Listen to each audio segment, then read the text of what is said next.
Mine is the only voice. Wow. What have I been doing? Lay down my autonomy. After that, it got very dark very quickly.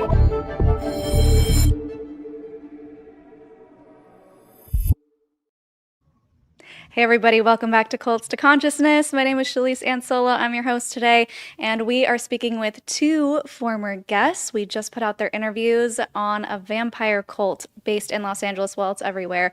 And now we're getting the scoop on a very specific ceremony called Babylon. Thank you so much for joining us. We have Ashra and Khassa. Hello. Hi, thank you for having us.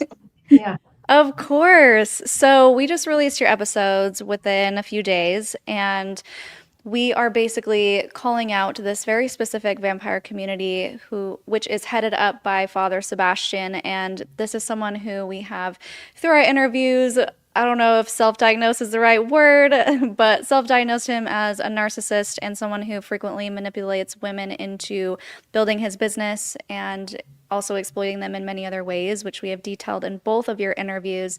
And this is a coming out of sorts for both of you to publicly speak about this. So first of all, amazing job with what you've done so far, and so many people are thankful and grateful to you for speaking out. And thank you for coming back again today to talk about something even more personal. Yeah, absolutely. It's been really nice seeing all of the positive responses and how much empathy there is in the chat, despite maybe not understanding fully what vampirism even is. And it's been really nice seeing so much support. I have to agree. I've received a lot of support in ways that, I guess I didn't expect, and that's been really nice. Yeah, that's so great. And for anyone watching right now, thank you so much for being here live. We will be answering your questions. So if you have any questions that you want to ask, make sure to put them in the chat, and Jonathan will be starring them and pulling them up for us as we go. So yeah, I guess the first thing would be, has there been anything that you haven't expected happen after the release of your episodes, after coming forward and being public for the first time?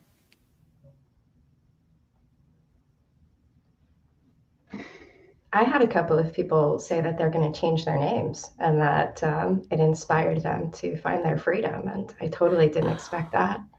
Yeah. Oh, wow. People from different countries, which was pretty amazing. Yeah. Yeah. So can you explain why someone would say something like that? I talked a little bit about what it was to have a magical name. It's kind of similar to a freedom name and reclaiming yourself, whether it was because you're from a high control group or perhaps a toxic family or something of the sort. And getting those responses was really, really encouraging and reinforcing that they grasped the concept of what I was talking about. Yeah, I think it's great. So for those who aren't familiar with both of your interviews, you both have vampire names, and those are the names you are going by today. And so I think it's really cool that especially you, Khassa, have reclaimed your vampire name because it was given to you by Father Sebastian, and you've reclaimed your identity in so many ways, even down to your collar, and both of you have matching collars. So if people are watching and not just listening on the audio platforms, you can see what they're wearing. Do you want to explain what those are and what they mean to you? Ashra. Oh, okay. Yeah, so the collar basically in the past has been used as a sort of form of control. In the BDSM and kink community, it's something that's almost like an engagement ring, and it represents a certain level of dedication. For myself and also for Khassa, it is more so a binding to our own personal practice and reclaiming that energy for ourselves. Yeah, I think that's really cool. And I liked how you, Khassa, in your interview talked about how it's a rite of passage, just like some religions get a rosary or a piece of jewelry when they hit a certain age or they're baptized. And I think that was a cool symbolism for me to also help understand what it is and what it can mean in different terms. Because, of course, this world of vampirism is new to so many people, including myself. And so it's been really great to learn more about the spirituality and the practice side of it and how it relates to finding your strength and your empowerment after leaving this very culty situation. So let's just get right into talking about this event, this ritual. Maybe whoever would like to explain what Babylon is, and then we can get into how it eventually got twisted and led down a dark path. You gonna take a stab at it? Yeah, Okay. and maybe I'll explain some of the energy mechanics. Okay, sounds good. So Babylon is an event that is put on by Endless Night, similarly to the balls that Endless Night produces. It is somewhere to go that's kind of, you dress extravagantly. There are different performers. It's a very glitzy, glamorous event to go to. At the same time, it is smaller than the balls that are put on by Endless Night, and there are a lot more elements, I would say, of ritualism and sensuality. And there, at least it used to be the case where there was a specific guest list. It wasn't an open invitation like the balls are. And a lot of interesting things have happened over the years at the Babylon events. I was part of 2 of them, and so that's kind of where my story and what I'm bringing to this is coming from. And these are events that Khassa and I were both at together. Should I explain anything further, clarify any other points? I think you painted a good picture. Yeah, I think that was great. Maybe before we get into the event itself, let's talk about the recruitment for this, or how people actually become invited or brought into this space, at least when you were involved. So it usually starts with getting things made, just like everything that is Father Sebastian, everything that is the vampire community. That's kind of almost an initiation rite. And from there, depending on people's level of involvement and interest in the community, they eventually get an invite to the Babylon event. And this might not be everybody. Certain people who maybe aren't super inclined towards the magical part of things, the ritual part of things, at least in the past, may not be invited. It's more of either a status thing, or people who are familiar with ritual, familiar with kind of the BDSM community. Those are the things I've primarily seen like converge in this space.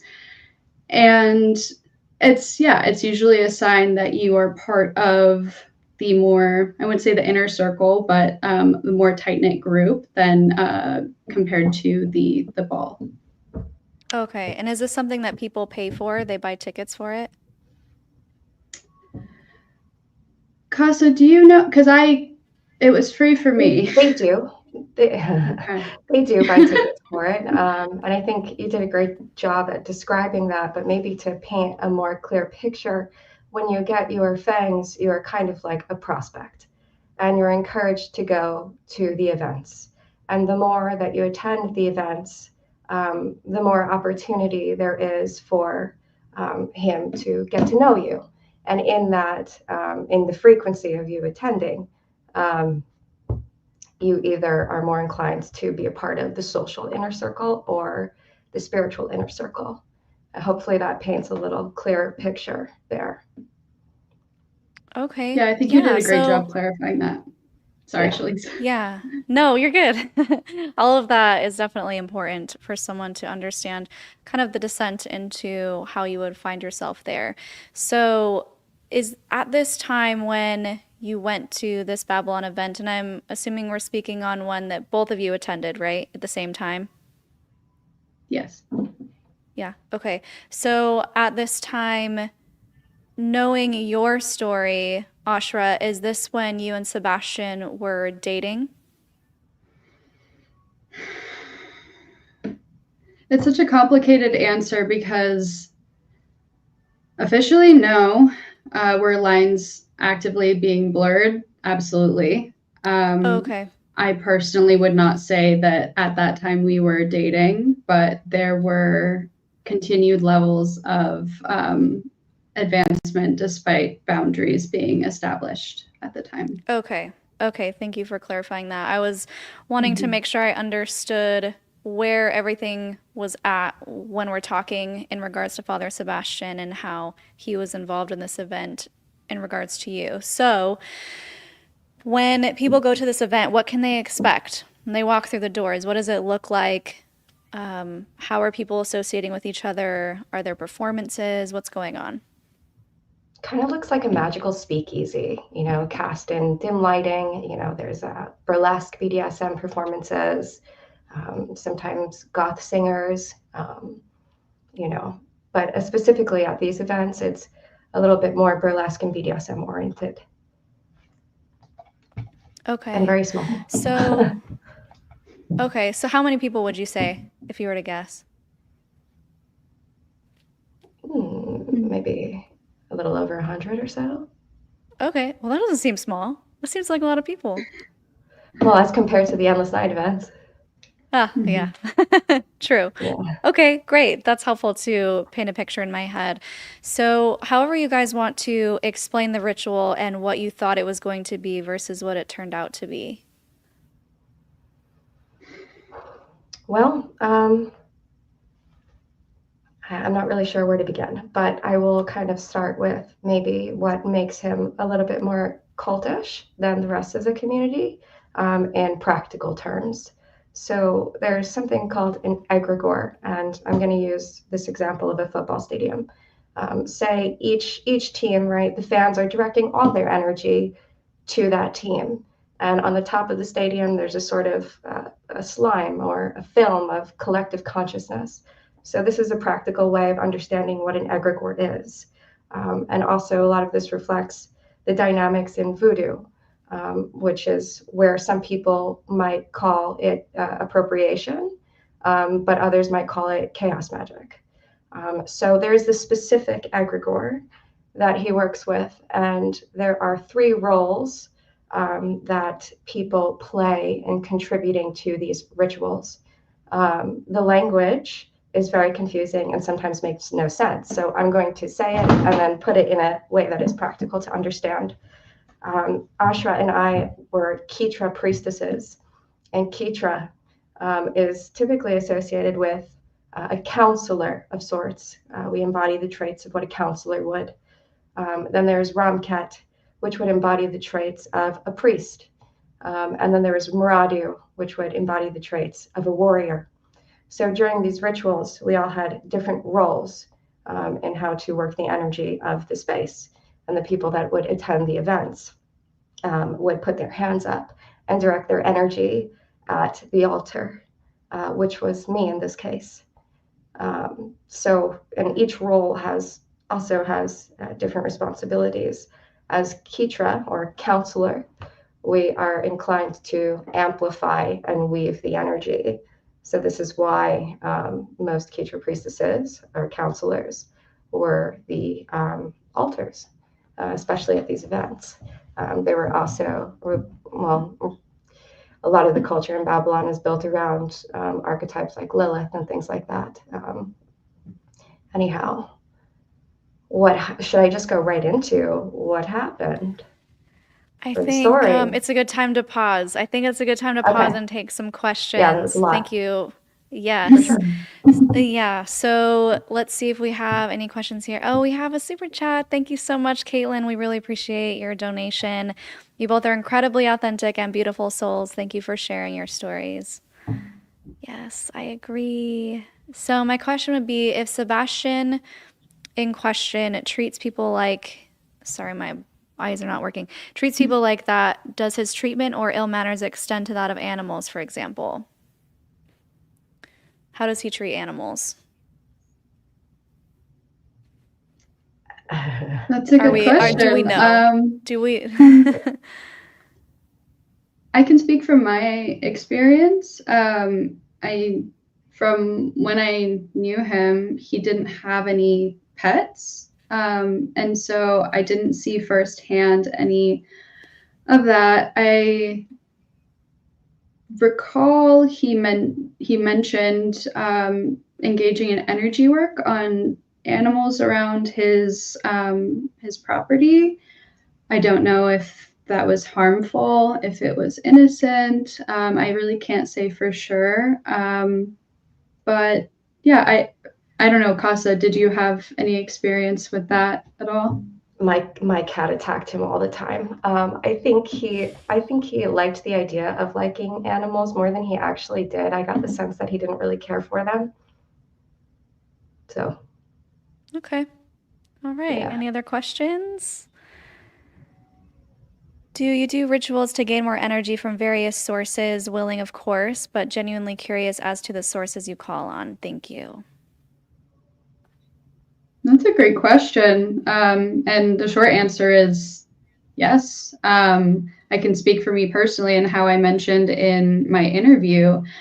I pull a lot from natural sources, which to an extent can be called ambient feeding. And that's basically just pulling in the energy of the environment around you. And then there's other levels to it as well. There is more direct feeding where you are actually pulling energy from a specific person as opposed to an environment where there's a collective energy, or pulling from say like lunar energy. It's a little bit different. It's basically like the sky's the limit. If you can imagine it and you can visualize it, you can pull in the energy from that source.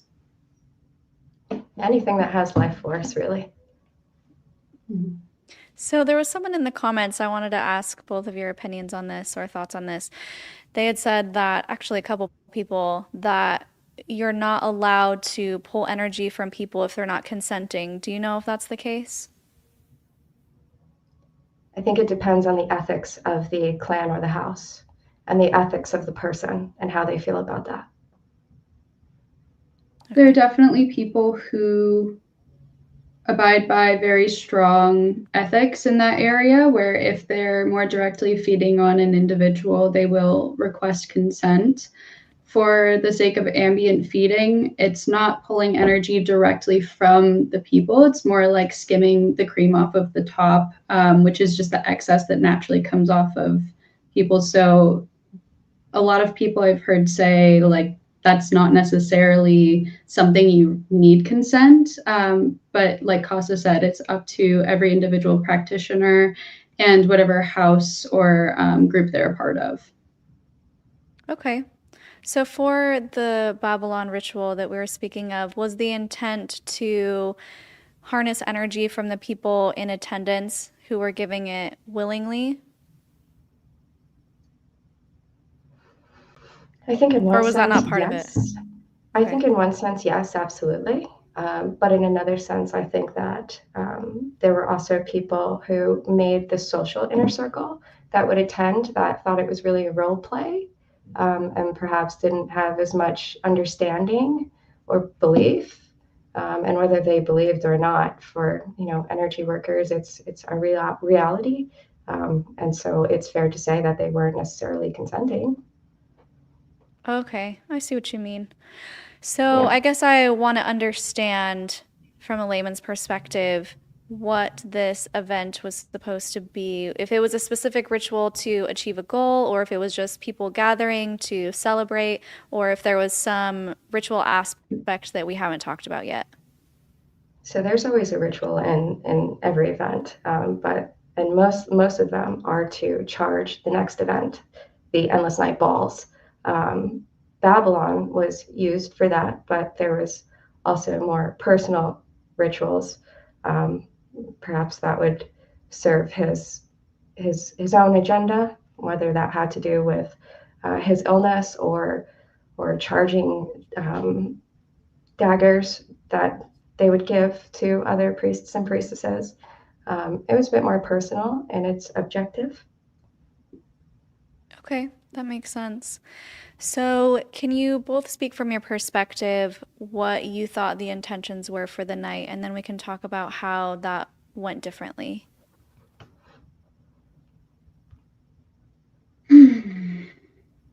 It's still a little bit challenging to fully recall what the intention even was. Under the underlying intention is always to pull energy from the crowd, period. in this instance, during this time frame, I believe that it was health related, and various experiences that I had within the inner circle would make me inclined to believe that, as opposed to just pulling in of energy to kind of fuel the egregore, fuel the endless night events. However, I cannot say for sure what the objective was. Okay, when you say I health think, related, you mean specifically Sebastian, Father Sebastian, for him? Yes. Okay. Khassa? I think just by having been a part of so many of them and the process of elimination, which I couldn't think of before when I was talking to Ashra, the only other thing that there would have been a ritual for would have been for his illness, because he was really going a little manic at the time about that. And so if it was not for the events, then the only other thing it would have been for was for that. So I think it's fair to say that's what it was for. Yeah. Wow, I'm so sorry that happened to you. And we've talked about this in your interview. It's so heartbreaking that something that was supposed to be beautiful and sacred to you was turned into a trauma for his own pleasure, his own personal gain, especially after you said no. The audacity that he has to just to feel like he has claim or ownership over you in any way, shape, or form is disgusting. Yeah. And he did also ask me before the ritual as well. So I had not only said no 2 times before that day, but also on that day. Wow. So, Oh yeah. my gosh. Yeah, everyone in the comments agrees. I'm so sorry that happened to you. Wow. How long ago was this? Man, I mean, I withdrew myself around exactly this time last year. So it must have been a few months before that. Yeah. Well, thank you for coming forward and speaking your truth and talking about this. And hopefully, I know one of your goals is that if any other young women see this who may be currently being groomed or preyed on by Father Sebastian, that they know to keep their distance and to not get involved. I think we have time to take some questions. You both are so brave for sharing your experiences. This is important for us to learn about predators who hide in the shadows or behind manipulation of spiritual community seekers. Yeah, I think we could zoom in on that for a second. I want to get both of your opinions because we know that these spaces are vulnerable, just like any type of religious space or even self-help groups. Anytime you open yourself up for learning and growth, there usually ends up being some sort of, I don't know if breakdown of character is intentional, but a lot of cults, let me rephrase that. I know that when going into a group, you usually don't intentionally break down your character to fit into the space, but a lot of times cults will do that intentionally so that they can mold you into who you want to be. I know you spoke about de-identification, which is an intentional process of figuring out who you are. I think within these spaces, you can become so vulnerable to predators who take advantage when you're in that vulnerable space. So I guess I wanted to get your opinion on that and have you speak to those different ways that they can attach themselves to you when you're not in a good place. I think that for me, it was interesting because a lot of it was under the guise of reclaiming my own power and not necessarily having to abide by the rules of what he liked to call muggles. And so it felt like it was this reclaiming process. And yet at the same time, that part of myself abided by different morals, different ethics. And while I don't necessarily think that for everyone in every single group, this sort of new identity emerging is a negative thing, I definitely want to say that is not a universal experience.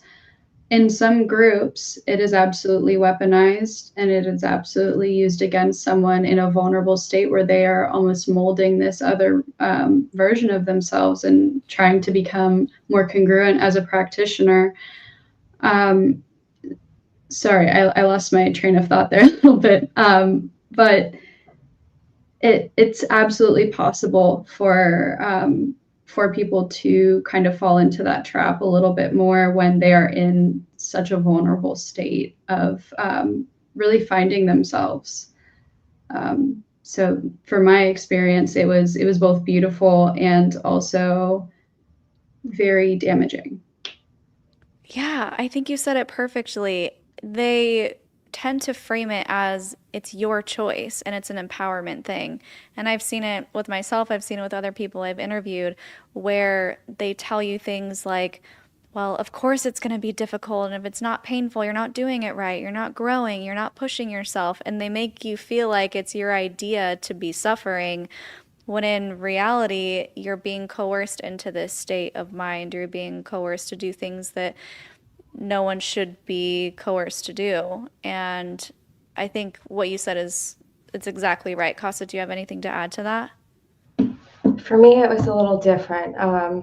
He would typically, condition me while we were having intercourse and say a lot of what he would either then say was fantasy or role play. But I recognized over time that it was as serious as I took it. So if I took it seriously, then it was real. If I questioned it, then it was just fantasy and role play. And after a certain amount of time, I asked him to stop doing that while we were having intercourse. And he did for a little while, but I was able to recognize the impact that that had on my psychology, when I was younger, not having that kind of experience of someone talking to me and having me repeat things while that was happening. But later in the years, because I recognized that he was doing that, I started to do it back at him, to see how far he was willing to take things, and there was no limits. Wow. So, Thank you yeah. for sharing that. Let's see if we have any more questions. As you move forward on your own path, how has your own personal spirituality evolved or shifted, if at all?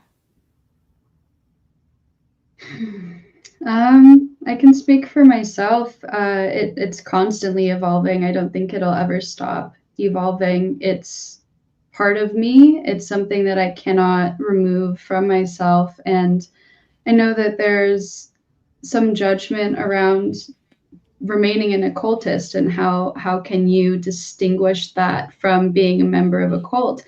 And I can tell you, I'm a cult of one. I have my own personal practice. I have I make my own meaning out of everything that I interact with. And I don't engage in the same practices in the same way. I kind of pave my own path in the energy work that I do. And it's been beautiful. It's actually helped me access much more of my personal power and connect with what I want to connect to, instead of how I see it, funneling my energy into something that I don't necessarily believe in and giving my energy away to someone that I don't trust. Yeah, I think it's so important to note that personal beliefs differ from being in a cult. So I try to tell people, even if it's something they don't understand, you don't have to understand it for them to be free, right?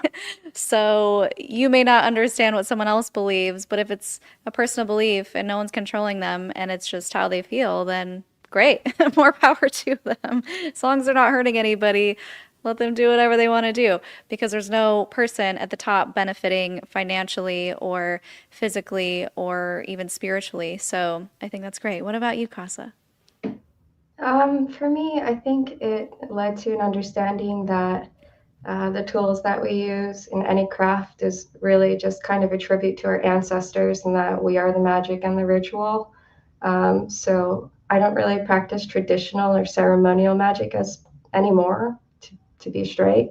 And it all led me to Gnosticism and the understanding of that, and exploring different religions and spiritualities, and that has helped improve my abilities as a medium, and thus I've been able to help other people. So I guess that's how it's evolved for me. Great. Awesome. Okay, any other questions? I've noticed from the interviews Father Sebastian would steal other people's ideas. Did the interviewees notice when he would do this to other people, or did they not notice? Hmm. From what I recall, it was kind of hard to not notice. I, sorry to be a little cheeky there, but I know for me, I started from a place of working within demonolatry and chaos magic, and I would often get in these philosophical conversations with him, and a lot of what I would say at times, I would hear regurgitated almost word for word.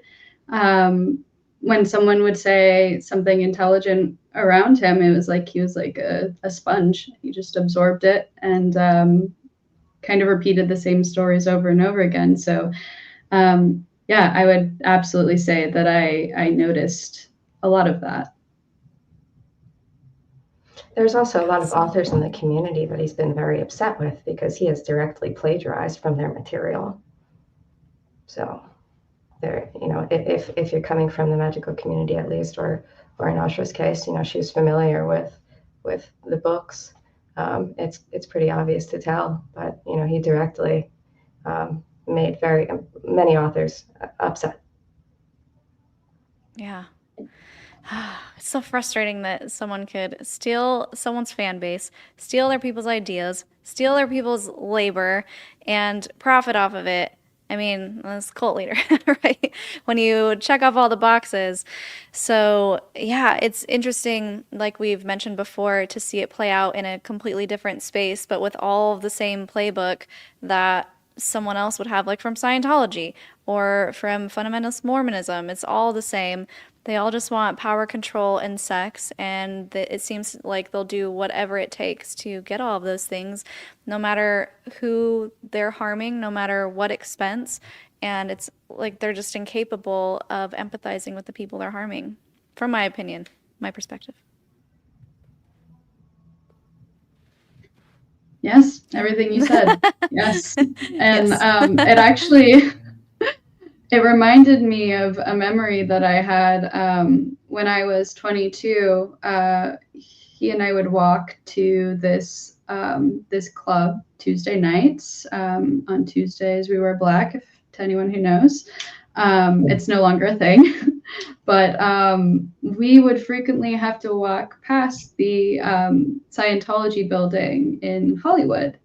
And every time we were walking by, there were a couple guys standing outside who like to recruit, and they would say, "Hi, Sebastian," and they would have a brief conversation and keep walking along. And I remember inquiring, and it was just it said it spoke volumes. And at the time, I was just like, "Oh, it's just quirky LA people things." But now hindsight is 2020.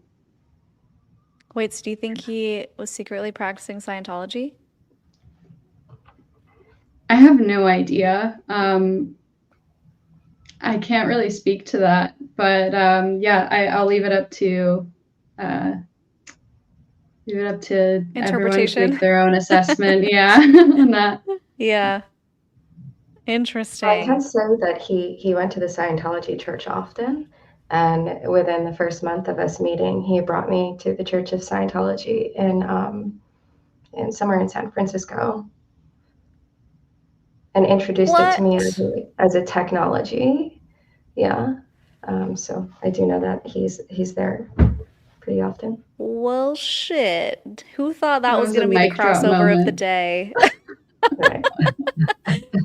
Who thought that those two groups were going to collide? But here we are. Wow, interesting. Okay, any other questions? You are glowing with courage and strength, Alabaster. You're so kind. Keep going, keep glowing. I love energy work. I'm so glad you have access to that for healing. That's so nice. did you ever feel that feeling in your gut that this was not what it was? The whole time. Yeah, the entire time. But Yeah. it's that cognitive dissonance. It's like, okay, my gut's telling me this, but I'm giving every single excuse as to why I could be wrong. And I feel like, especially for people who are trauma survivors, we're so used to suppressing that gut instinct that it's like second nature. At least for me, it was second nature by the time I was 22, to really question my own sense of reality. But there was absolutely, the alarm bells were going off the entire time. Mm-hmm. Yeah, and the I feel, imbalance, the power imbalance, right? Of you were trusting him as a mentor. And that's another thing that we need to talk about is when you're a student and you are told that you don't know anything, you need to learn, young grasshopper, whatever.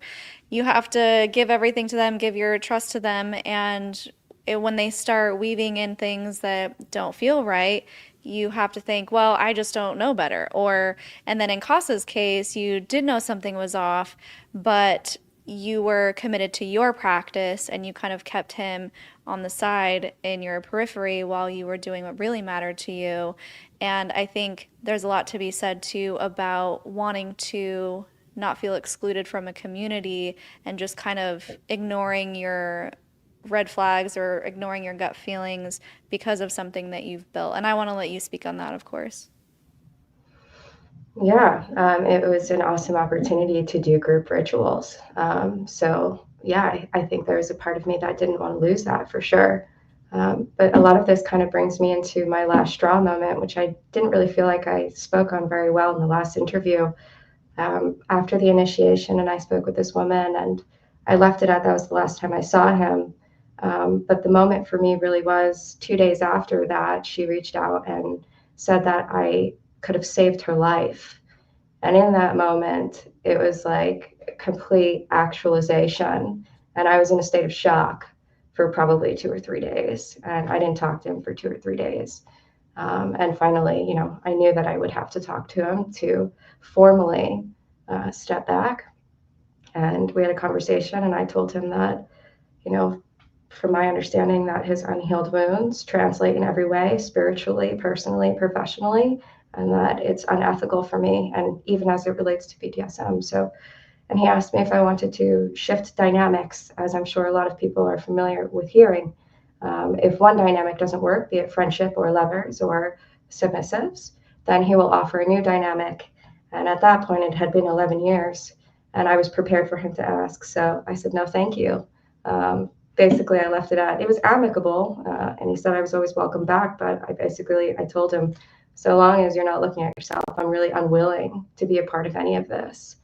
So I wanted to emphasize that, because it was absolutely shocking to me. I had known in some way, shape, or form, but the way that she expressed that, you know, it was shocking. I was shocked for days. So that was the last straw moment for me.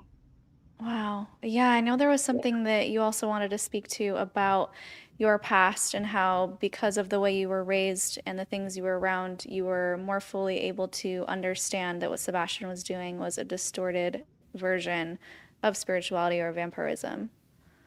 I think just having a predisposition to paganism and voodoo, and understanding the mechanics of what that looks like, and seeing how it was being, kind of copy and pasted or plagiarized or appropriated.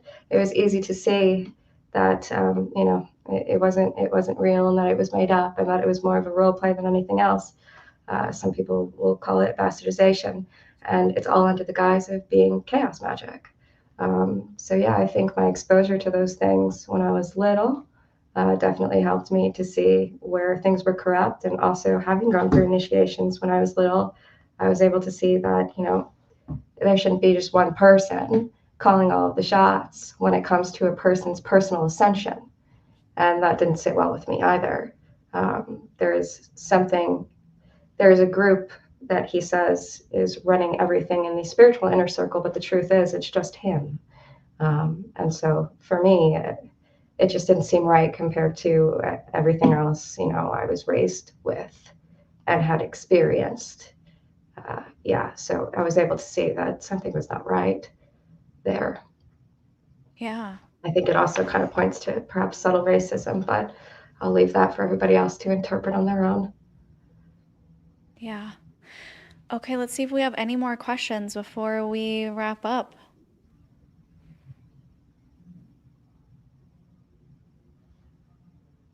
Will you continue practicing esoteric vampirism moving forward? There are groups outside of OSV/Sabretooth that you can work with. That's an interesting question and a good one. For me personally, I have continued to practice vampirism through a slightly different lens, through my own personal lens, as I explained previously, with my particular like energy or methods of energy gathering. There are absolutely groups outside of OSV and Sabretooth that people can work with. I personally choose to remain solitary. I have people who I do talk to, but my practice is overall my own. But there are absolutely groups that you can find, and some are easier to find than others. I recommend personally, above all, make your craft your own. If you are seeking community, make sure that you have vetted the group that you're interested in being a part of. And even then, you can go and find books and find different authors who share their knowledge without the price tag of having to swear your allegiance to them. I second that. Okay, great. Both of these ladies are so beautiful, and I love the way they speak. They both have a hypnotic calmness that makes me want to keep listening. Oh no, don't turn into cult leaders, ladies. People will follow you. Thank you for having such lovely Last thing I guests. want. Oh, okay. Can you please speak to the necklaces you both wear? So you can briefly go over it because we mentioned it in the beginning. Maybe they weren't here for that. Maybe I can put it in summation. It's a tangible representation to our devotion to our practice. It's like a coming into being, initiatory jewelry, somewhat like when you get baptized or in any other spiritual or religious initiation of sorts or coming into being. Sometimes you get a piece of jewelry, so that's really what it is. It's a reminder for us, and sometimes I like to hold it when I feel like I need to tap into my strength. Beautiful. Okay. Any other questions before we go? What is the best vampire magic book to read? Great question, Jason. Khassa, do you have any recommendations? I'm all about breathing your way into oblivion and figuring it out in the ethers, so I'm going to leave the books to you. Mm-hmm. I would say read as many as you can. Read as many as you can from different authors. Take what resonates and leave the rest. That's my best advice. Nice. I feel like that's my mantra for anything in life. Take what resonates and leave the rest, because everyone's going to be different. What resonates for you is not going to resonate for somebody else, and that's okay, and that's what makes life beautiful and interesting and personal and individual, and that's the whole point, is to have your individuality and no one coercing you and telling you what to do, how to be, how to dress, what to think, who to act, who to be around, how to act. And I think that's the most beautiful part about life, is being able to be yourself. Okay, any other questions? Have we run out? Appreciate you all. Thank you for sharing your stories. I think we have run out of questions. This has been so great. You two, thank you for agreeing to come back and share more with us. We appreciate your vulnerability and your bravery in speaking out on a topic that a lot of people have not been able to. And you are essentially being a voice for those who are looking to you as survivors, looking to you as a beacon of hope and light on the other side. And I just appreciate you. Thank you. Thank you so much. Thank you for having us and giving us a platform to kind of explain a little bit more of the mechanics and what separates our practices from a cult, and just speaking more to what we went through. And I hope that it will continue to encourage people to move into a space of strength and encourage people to come forward if they have stories. It has honestly felt like a weight has been lifted off of my shoulders coming forward and speaking on this. It wasn't easy, but it was in every way worth it for me as another step towards my healing from this experience. So glad to hear that. So glad to hear that. And your interview only came out, was it yesterday? It hasn't been that long. So it's great that you feel that way. I know sometimes there's a vulnerability hangover right when it releases and you're like, oh shit, what did I do? So I'm glad you're already feeling good and happy about that.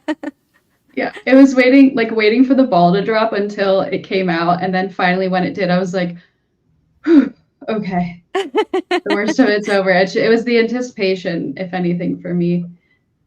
Yeah, I can see that.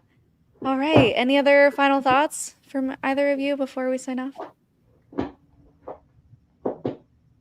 Feeling good? Complete? All right. Well, thank you guys for watching too. We appreciate your comments and your questions. We love interacting with you directly. And yeah, if you're watching this after the replay posts, leaving those comments helps boost the algorithm, liking, sharing, all the YouTube things, subscribing, of course. We have our 250th episode panel coming out in a few days, actually. It's going to be pretty epic. We're speaking with 5 former Amish women, and it was a wild conversation. I think we spoke for 2.5 hours. So subscribe, hit the bell so you don't miss that episode. And if you have not watched Khassa and Ashra's interviews already, make sure to go do that now. The link should be in the description. And thank you guys so much for being here. Until next time, follow your highest excitement, be conscious, and be well.